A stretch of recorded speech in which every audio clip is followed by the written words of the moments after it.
You know, it occurs to me that a lot of people may not know how to cut up a whole chicken. And it's not always that you want to buy chicken parts because sometimes they just don't taste good. So on this episode, I'm going to teach you how to cut up a whole chicken, and I'm going to go a little bit further than that and show you how Joe makes his stewed chicken. You're watching The Bear Pantry Show.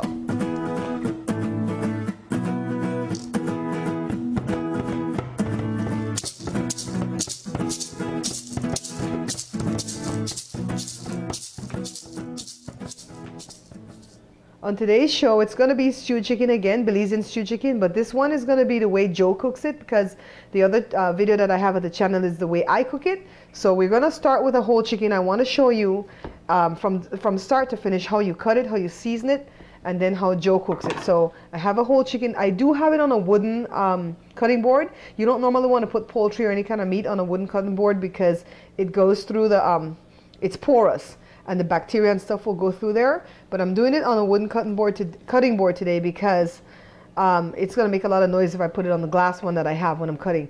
These are like the internal organs. I think these are the kidneys. That's the neck. I pull the skin off. I don't eat the internal organs. A lot of Belize people will cook the meat with those. This is the liver.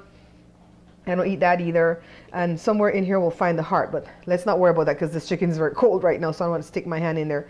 So we're going to start with this. This is one of the legs, and if you can feel here, you can feel the joint. And I always use a serrated knife because it's so much easier to cut than a regular knife, but you could use any sharp knife.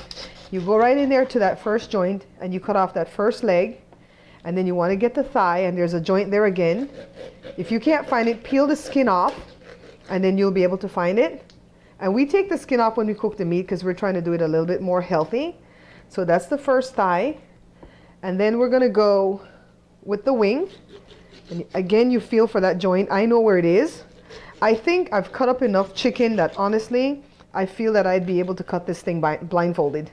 Maybe one day I'll do a video on that, huh? So I'm going with the other wing till I get over to the other side. And you don't want it to slip and cut you, so you want to find that joint.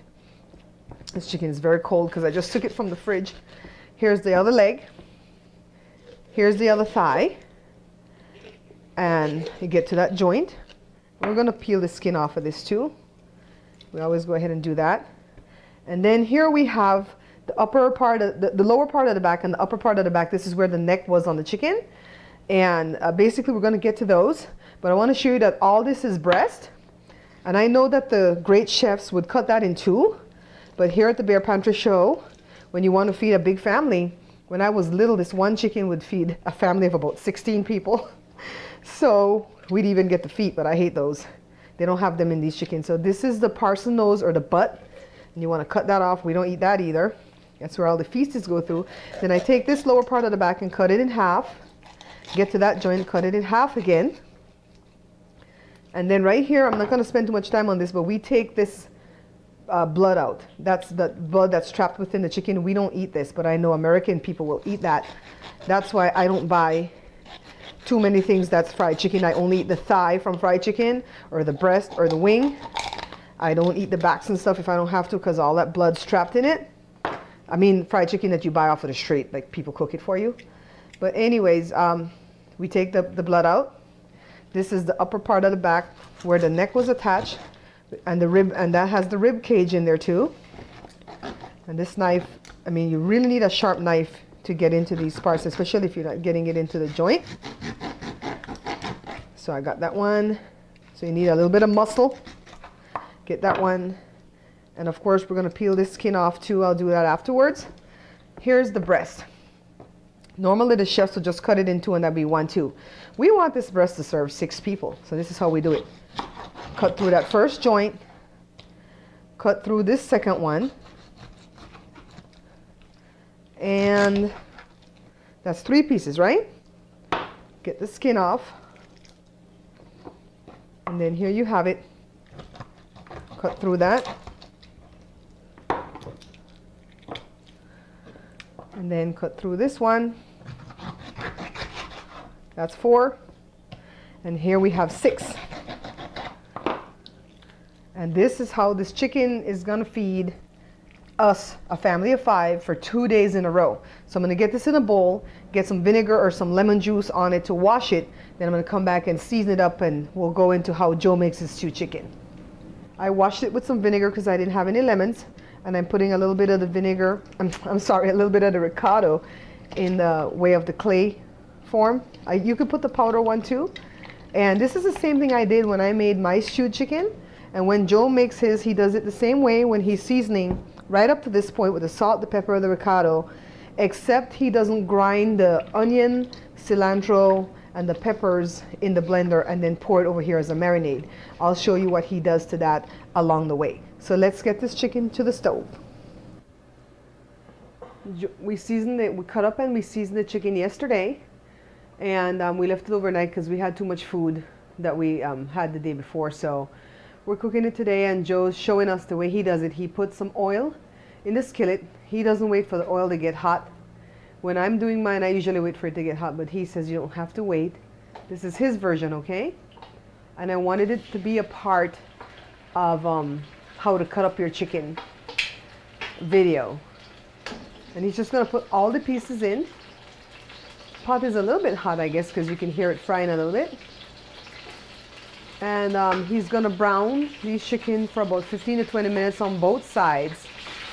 And then we're going to take a look at what he does next when he makes his stewed chicken.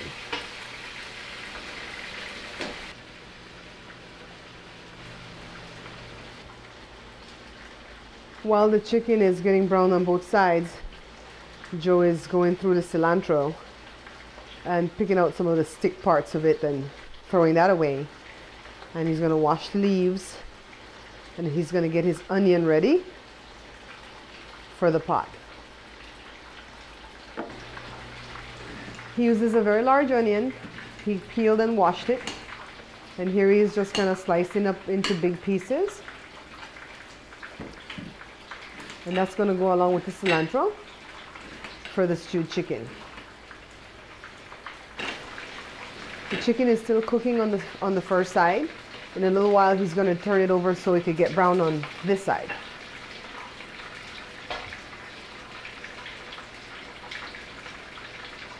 Here we go, he'll check the first few pieces. He's going to turn them. Okay, it's time to turn them off. And this is called browning the meat. When we're doing the stewed chicken, we do this for beef also. See, that one almost want to get burnt. We're just going to turn them one at a time and allow the other side to cook and look brown just like this. And then we'll show you his next step.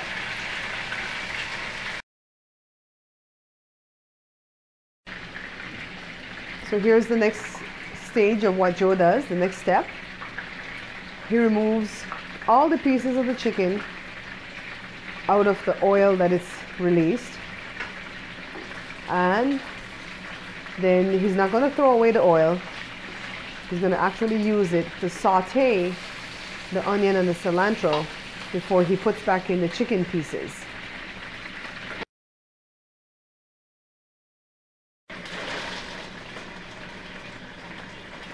And there we go, all the onions.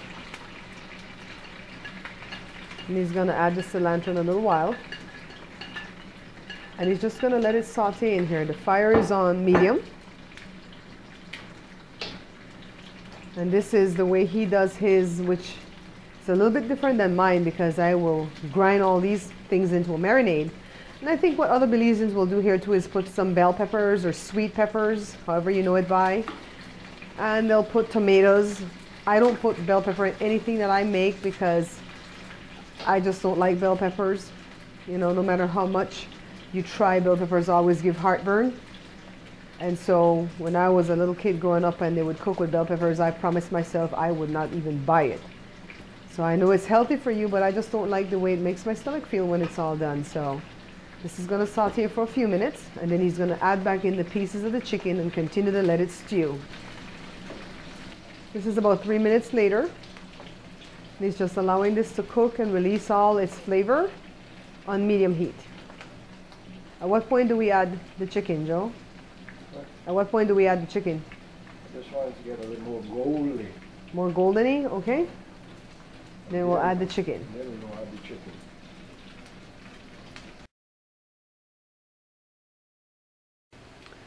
This is about 6 or 7 minutes later.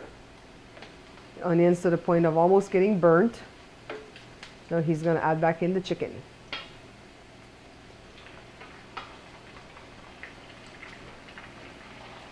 He's adding all the marinade that was left off of the ricotta water. And then this pot's going to quiet down in a little while because it's a lot of marinade. And he's going to allow this to cook for another, what, 30 or 40 minutes at the most. And he's going to continuously stir this and add water to it. Whenever the pot gets noisy, he's going to add water to quiet it down just a little bit. And he cooks with his lid. I don't cook with my lid because I promise you, no matter how close I am to the stove, I forget that I'm cooking, and the lid makes everything quiet, and I burned everything that way. So I leave the lid off so I can hear. Joe doesn't leave when he's cooking because he has nothing else to do while he's cooking. He's not cleaning the house. So he doesn't leave, so he can stay right nearby at the bar stool and he can watch his pot cook. Joe has turned the chicken for the first time. It was cooking for about 10 minutes, and he just kind of moved it around in the gravy and turned it for the first time, and he's going to add a little bit of water to it now just to quiet the pot. Let's see how much he adds, because it's not going to be too much. It's about a little bit less than a cup, just to quiet the pot. This is the second time that Joe has come and stirred the pot, messed with it, move around the gravy, kind of just bathe the chicken with the gravy and add some more water. And it's been a total of about, what, 20-25 minutes, right, Joe, since he added the chicken back to the pot after he sauteed the onions. And how much longer are you going to let this go? About 5 more minutes. About 5 more minutes. So it'll be a total of about 30 minutes that the chicken has to cook after it's brown and adding in all the onions and stuff. And so when I come back, I'll show you the finished product.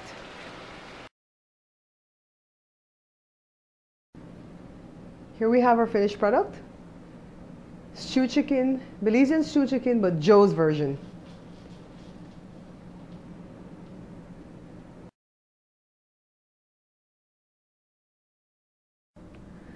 So how do you like Joe's version? Just a little bit different than mine, right? With mine, I grind up everything to make a marinade, and with his, he leaves it in whole pieces so that it can cook, and you can actually get bite-sized pieces of onions, and if he puts tomatoes, cilantro, stuff like that. You can put other things too. People put bell peppers.